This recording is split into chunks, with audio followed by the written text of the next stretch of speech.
It's the Kyle Hyman Show on Redeemer Radio. This is Kyle Hyman, and joining us to talk about a 10-day personal retreat that you could take anytime, anywhere, because it's all contained in this book. Joining us to talk about it is Father Joe Laramie. Thanks for being here, Father Joe. Kyle, thanks so much. Really thrilled to chat today.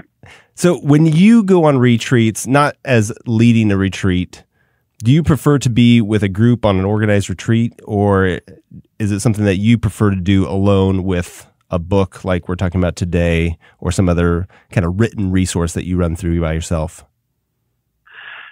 Sure. Jesuits do different kinds of retreats. All of us are asked to do an 8-day silent retreat every summer, and I've done that sometimes in a big group with other Jesuits, other times maybe just kind of by myself at a retreat house.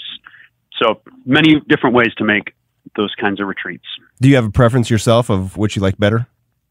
You know, I would just say that there's really time for silence is key for me. Just that time with the Lord in quiet reflection. And as a Jesuit, my retreats are always rooted in the spiritual exercises. Sometimes that's through preaching of a Jesuit. Other times, maybe I'll have a book that I'll use to help guide me. And the spiritual exercise I want to talk about a little bit, these come from St Ignatius of Loyola, also founder of the Jesuit order. Who was St Ignatius of Loyola? Maybe we can get a little background here before we get into it. Sure. Quick bio on him. He was born in the year 1491 in Spain. And you probably know a big event happened 1 year after that, which was Columbus sailed the ocean blue in 1492. Yeah. So it was really this exciting time in the church, in the world, a lot of things changing, opening up. Martin Luther, just a few years after that, tacked up his 95 Theses on the cathedral door. So Ignatius, briefly, was a young nobleman. He was the youngest of 11 children. So if you're from a big Catholic family, he knows just what that's like. Uh-huh. He spent some time as a soldier, kind of as a way to climb the ladder in the Spanish hierarchy, and was hit by a cannonball. So you think you've got knee pain? Well, he got hit by a cannonball in the knee. So he falls to the ground. Everybody presumes he's going to die. He's carried back to his family castle, and rather miraculously, he recovers, although he would walk with a limp for the rest of his life. Through his recovery, he lays in bed and he's got 2 books on his nightstand. One is Lives of the Saints. One is The Life of Christ. He reads these, prays about them. You know, he's a Catholic, but he'd be a kind of like, you know, today we might say Christmas, Easter Catholic, or sort of cultural Catholic, perhaps. Just really does a deep dive into life with Christ. Feels a call to go to the Holy Land. So he kind of wanders across Europe, visiting shrines, holy people along the way, and he just starts jotting notes in a little notebook. Well, over time, this becomes the spiritual exercises. At first, it's just little words of wisdom, little passages from Scripture that speak to his heart. But more and more, he kind of refines this and also starts talking to other people, kind of leading them on very simple retreats. And again, through his own prayer and reflection, this becomes a really fully developed spiritual program that we have today. And what attracted you to the Jesuit order? You know, I would just say meeting great Jesuits. I went to Jesuit all-boys high school in St. Louis, and then also St. Louis University, Jesuit school, having some Jesuits as teachers, seeing some of the young guys who do some teaching at the high school level and do some studies at the university. You know, these guys are kind of like big brothers to me. Also just seeing them praying together, working together, and, you know, really inflamed by this Ignatian spirit, I think really drew me in. So we mentioned the spiritual exercises. What are those? Yeah, so, you know, you can buy them. They're available. And I would say across the board, it is one of the most disappointing books you will ever read. Okay? For this reason, it's not really a book meant to be read. Right. So, you know, it's written as a sort of set of notes for a director who is giving a retreat. It has these kind of theological shorthands, these kind of, we might call it jargon that Ignatius uses that once you dig into it, you see what he means, but it's just not meant to be read by an average person. It'd be a little bit like saying, boy, I love baseball so much, I want to read a good book on this. Well, if you pick up the baseball rule book, you're going to probably be disappointed. It's going to have all these weird things about the balk rule or the infield fly rule.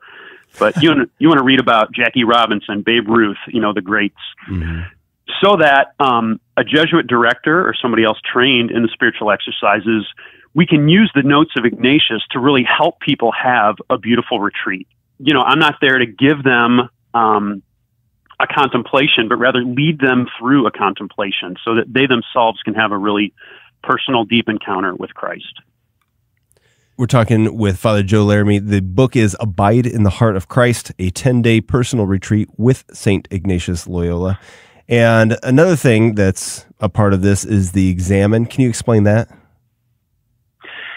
Yeah, for me, that would be really one of the foundational cornerstones for St. Ignatius. So the examen, sometimes called the examination of conscience, is simply a way of looking back on your day in gratitude.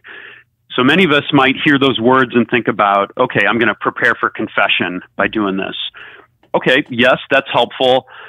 And it can be used to basically see the good stuff God is doing in my life so that I can look back on 24 hours. Lord, how have you been at work? What are some blessings? Some bits of gratitude that I can thank you for. Also, this is something we can stretch out. What about looking back on the last week, on the last month, on the last year? And then we get to dig into a little bit of discernment there to see, okay, Lord, how are you at work in my life? Maybe how can I adjust my pattern, my actions, so that, Lord, I'm more attuned to you and I'm receiving more of your grace because I'm doing the sorts of things you want me to do to lead me according to your will. And why would you encourage somebody to go on a retreat in general? Let's start with. Sure. We all need it. And how about this? Jesus himself went on retreat. Okay. Is there any greater reason than that? Okay. We see him in the desert. That's right. We see him in the desert for 40 days, praying and fasting. And we see many times Jesus pulling the disciples aside. Come away with me by yourselves, and I will give you rest, says the Lord. Jesus brings them to the mountainside, to the seashore, for a few days. And we might just imagine Jesus and the disciples in prayer, probably in discussion as well. They get to speak to the Lord, to listen to him. Well, hey, if it's good enough for them, then we need it too, right? And again, so many beautiful ways to do this at our Jesuit retreat house, at other retreat houses around town. Okay, also, as every author says, read my book, right? Okay, if it's hard for you, imagine you're working full time or you're a young mom with beautiful kids that demand your attention. Well, maybe you can carve out an hour a day in your daily life to make a retreat like this. Or, hey, you can also do it over, let's say, 10 weeks. If your life is really hectic, what about carving out 1 hour on a Sunday over 10 weeks? It's your retreat. It's your relationship with Christ. I'll let you decide how to deepen that. Yeah, and so what's going to take place during that hour? So basically you're saying that this book is going to take you 10 hours to complete. So, right? And you could do that in any kind of logistic. If somebody wants to do every other day, there's no set. You're saying however you want to do it, it's fine. People probably need to schedule this. If you've got a busy life, you're going to say, here, let's put this in the calendar. I'm going to be doing this. Somebody's going to watch the kids, whatever. But what does that hour look like then? Sure. The way I've kind of arranged it is, 10 chapters in the book. Each chapter will take you, let's say, 20 or 30 minutes to read through. And then there's some questions at the end. And I would encourage you to take 20 or 30 minutes to pray with those, maybe jot down some notes in a journal.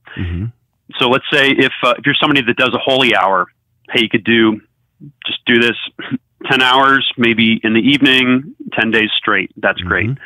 For other folks, maybe you want to read it in the morning and then pray in the evening.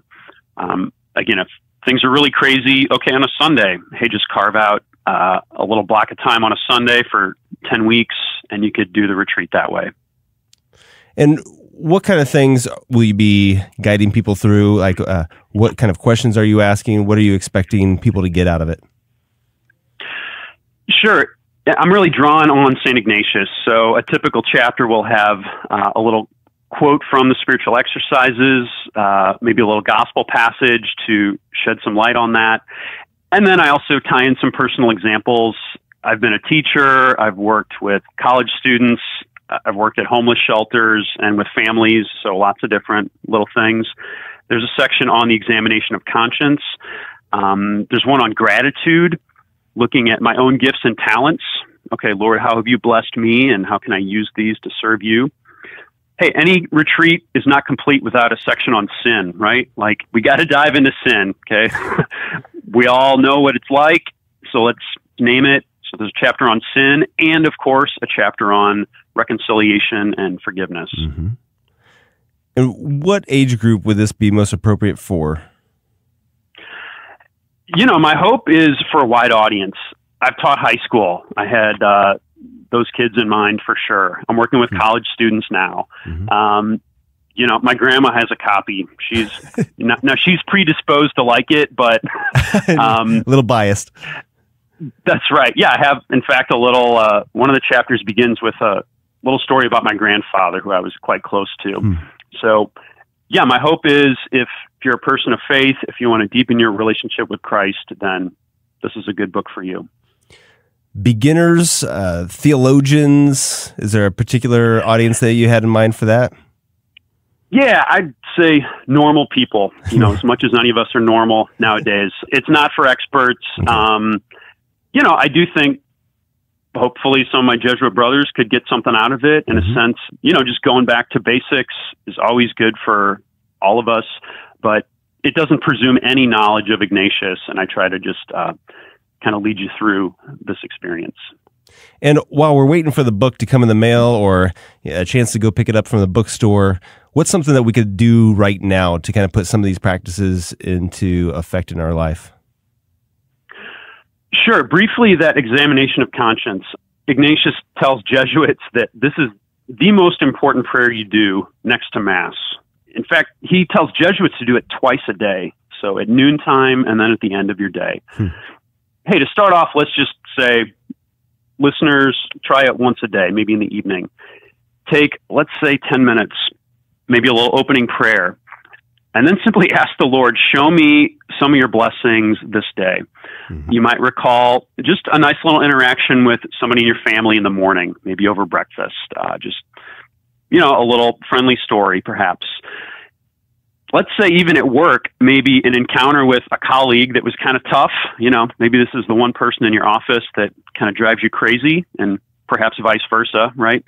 But maybe you felt like, hey, I was friendly towards Steve today, or Kathy, or whoever that might be.